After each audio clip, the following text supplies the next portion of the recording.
In today's video, we're going to be talking about my top 7 time management techniques for insurance agents. If you're an insurance agent and you need to get a better handle on how you manage your time, I promise you this video is going to do wonders for you, so stick around.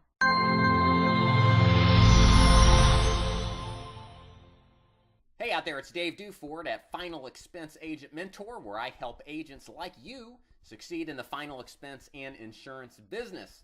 And in today's video, I'm going to be talking about my favorite 7 top tips for time management.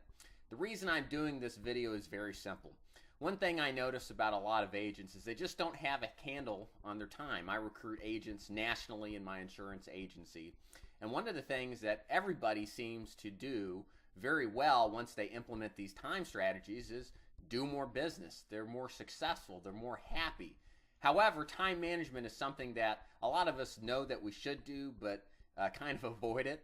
So I wanted to put this video together to give you what I have personally done in my own business and my own practice of time management to get better results out of my business and what it is that I go out and intend to accomplish on a daily basis. So let's go ahead and get started. The big thing you have to understand with time management is that you have to connect the big goals that you have with your day-to-day activity that you do every single day, which is why it's very important before you take any of these types of tips and strategies that I'm going to give you, is to set your annual goals in production. What it is it exactly that you want to do? How much business do you want to write? How many days during the year do you actually want to sell?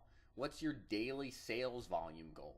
What's your daily application volume goal? You need to know all this stuff first ahead of time to the best of your ability in order to actually implement on a day-to-day basis what it takes to have a very well-tuned and well-managed business.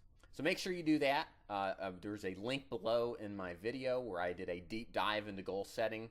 Doing that work first and then coming back and putting this into power is going to be incredibly helpful for you. So make sure that you do that as well. So the second thing you need to do is actually just create a to-do list of whatever tasks are important to you in order to be accomplished. For example, this video is specifically designed for the selling insurance agent. So we know that selling policies on a weekly basis is important. So that's one thing that you'd put down on your to-do list. You'd also want to put things like appointment setting call blocks. You know, you're going to set the time aside that you're actually going to call and set appointments. You're going to set aside time for self-improvement, for reading, and things like that. And anything that's not even necessarily work related. You want to make a to-do list, and so you have everything listed that's in not necessarily even in order of importance. We'll get to that in a moment, but just list down whatever it is that is extremely important that you must accomplish. So what you're looking at here is a sample to-do list of what a life insurance agent would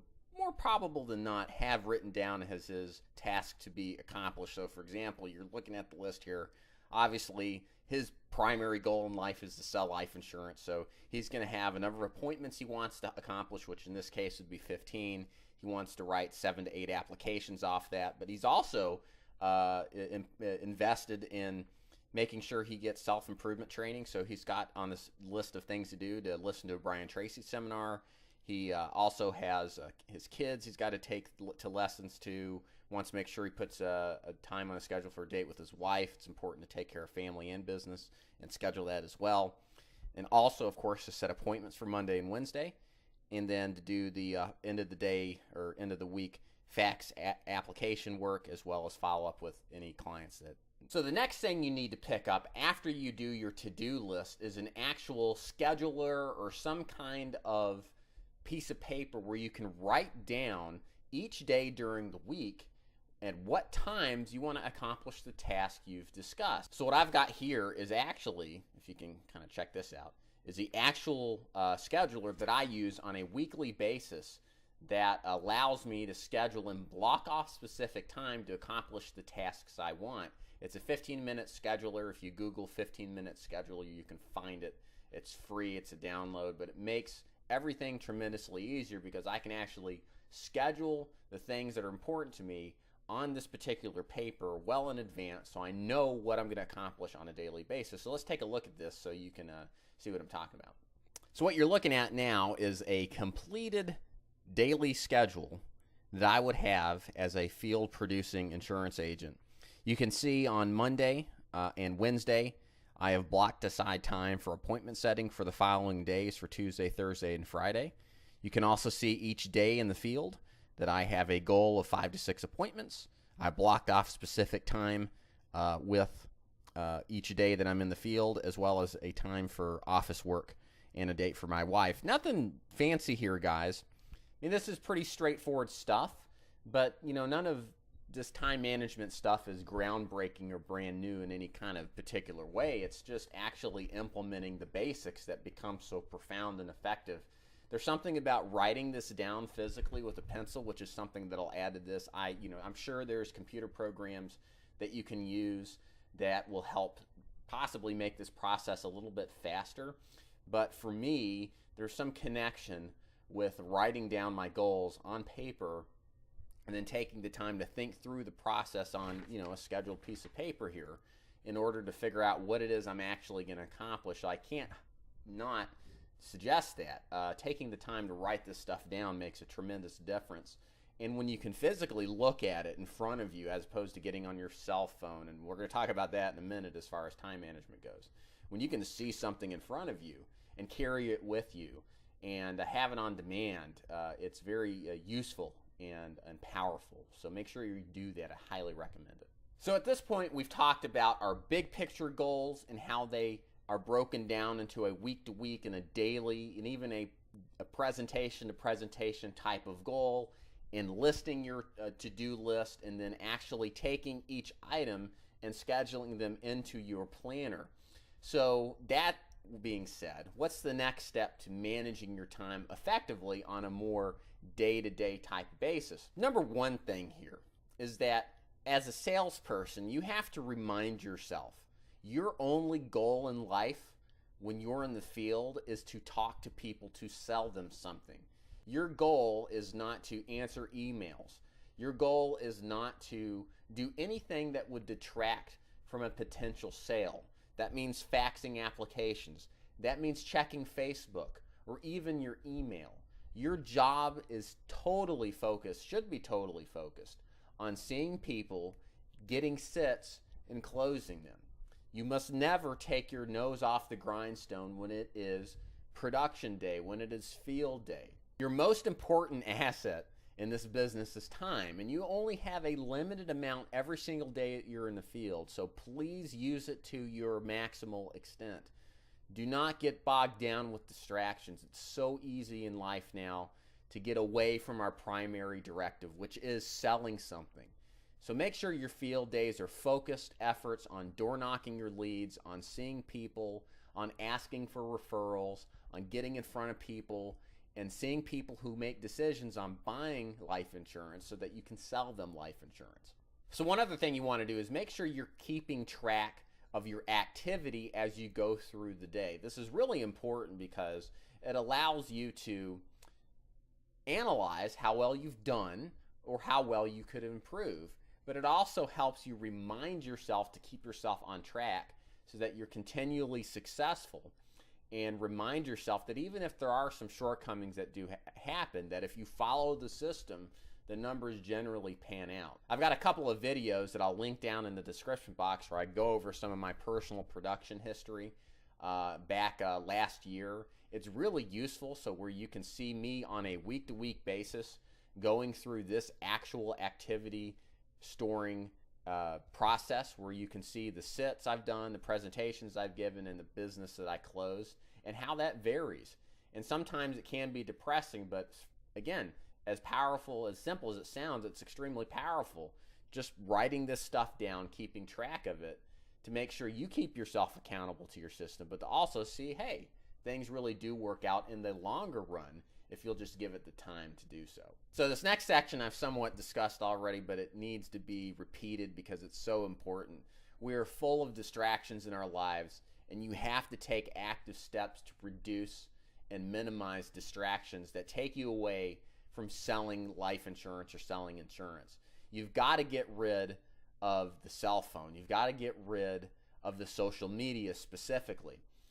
One of the things that I never did until probably the last year and a half, 2 years, was I never had a smartphone. I resisted the desire for one for a long time, and it actually helped me out tremendously because I was disconnected from email, I was disconnected from Facebook, and all these distractive social media that don't really do much to help us sell more insurance if we're selling face-to-face in the field. So what I recommend is, if you've got a smartphone, first of all, the best thing you can do is just uninstall all of the social media apps that you have. Better yet, if you can afford it, get a phone that you can bring with you while you go to work and leave your other smartphone at home, so you don't have some sort of distraction in that regards, but you can use that one on another day. You know, maybe that phone would be a flip phone, so there's no app activity whatsoever. You can only text and call. It's funny, I wish there was a cell phone designer that would actually make a high quality cell phone that would just text and call and not have any of these other applications that would lend more to this distractive element. So get rid of your apps, get rid of everything, give yourself the opportunity to sell a lot of insurance, and you can. If you ever track yourself on how much time that you're on these social media outlets, it will probably just totally depress and blow your mind at the same time. Save that stuff for the end of the day, okay, including emails. That's another thing I'll mention here. Emails are not instant communication, okay? If you use emails, people don't expect, or they shouldn't. They do to some extent now because everybody's constantly connected, but they shouldn't expect an email reply immediately. Look, you can shoot an email off, leave it alone, check it once a day. I promise you, you'll spend half the time if you just check it once a day instead of 50 times a day, and you'll get more done, and you'll be less prone to that urge to constantly check for new information, to check for a new email, and otherwise waste your valuable time. So get rid of that crap. You don't need it. Save it for the end of the day and focus on helping real people in real life. The last thing you want to do here is also make sure that you're taking your non-sales work-related requirements and then grouping them into one day's worth of activity. So one thing I like to teach agents is that when you do your applications, make sure you do them all on one day. I like to get home after being in the field and be finished with work. I don't want to spend the next 30 to the hour actually faxing in applications directly to the company. I want to go talk to my wife, see how her day's been, tell her about mine, visit my kids. Take the applications, take the follow-up work, and do them once, maybe twice a week if you don't feel totally comfortable waiting until one day in particular. And just do it then, or do it both days. And but don't, again, distract yourself from doing non-sales work on sales-related days. That's, again, the key thing. Probably the key moral of the story here if you've listened so far. For me personally, when I go out and produce, even if I'm running 30 or 40 appointments, I'm writing 15 applications, I'm taking those things on Saturday and Sunday and faxing them in. It'll take me a couple hours, but I'll scrub my apps then. I just don't want to do any kind of work after a heavy load of production. You guys that do that kind of stuff know what I mean. And so I partition my work out so I can spend time with my family after work is completed and do the work that is urgent, which is making the sale immediately, and then do the non-urgent work on non-production types of days. So this is a little bit different of a time management video. I talked about how you can take your tasks and then schedule them, but then also what you can do on a day-to-day basis to make sure that you adhere to your schedule. Just like everything else, it's easy to create a plan, and trust me, it's really important. It's a totally different thing to actually implement it consistently. And that's the goal of this video, is to tell you not only how to create a plan, but also how to implement it consistently. The other thing that you've got to understand as a salesperson, again, bears repeating, is that your mission in life is to sell life insurance or to sell whatever insurance that you do. When you are in the field, from sunrise to sunset, insurance sales is the only thing that matters, and everything else can take a backseat when it comes to work-related items. So keep that in mind. That's probably the 80-20 of this video here, is focus on selling and any activity towards making a sale during the hours that you have to sell, and don't allow yourself to distract yourself from that. Pull yourself away from those distractions. Pull yourself away from Facebook and Twitter and Instagram and email and everything else that does not result in productive outcomes for ourselves and for our families and for our companies that we represent. I hope you enjoyed this video. Make sure that you check out my goal setting video, the links below, as well as the activity production videos that I did. The links are below as well. My name is Dave Duford. I really hope you like this video at Final Expense Agent Mentor, where I help agents like you do well in the final expense and insurance business. Y'all have a good one. See ya.